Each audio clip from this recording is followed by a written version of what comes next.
Sully, great to see you. Welcome back. Good morning. Happy Nice Monday. to have you. What is going on in Japan? So I think you have a couple of different cross currents going on, which are quite interesting. Number one, from an overall market setup perspective, you talked about the read-through from the U.S. I think it's important to note that investor positioning in the U.S. is extremely high, particularly for the U.S. market overall, but particularly in the tech space. You've seen 90th percentile investor positioning in those areas. Traditionally, when that happens, if you want to take that back down to 50% or 50th percentile positioning, it takes 40 to 60 days and at least a 5% drawdown, which is the short-term expectation for the S&P. So that obviously has read through into Japan tech.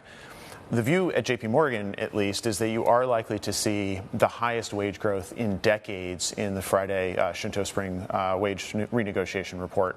That's a significant driver, in particularly, obviously, in the domestic consumption space. And so, sorry, go ahead. So I was going to say, when you add that, strongest wage growth in, 30 years or so, coming from the spring wage negotiation, Shunto, plus the economy is not in recession. It's actually growing, right? Is that the green light for the BOJ to move as early as the 19th to exit negative rates? They will be data dependent, and so this isn't as strong as they would have liked to have seen. So we'll see what happens in terms of negative interest rates.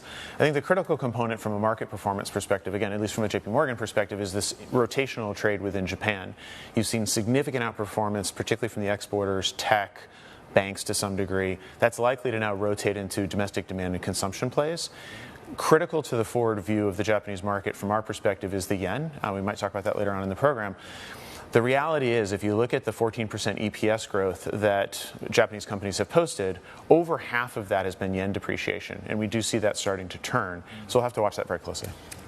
Where is that confidence coming from in terms of corporate Japan's propensity to pass on higher wages, the highest wage growth in decades? Because it's not all hunky-dory in the global economy, especially in Europe.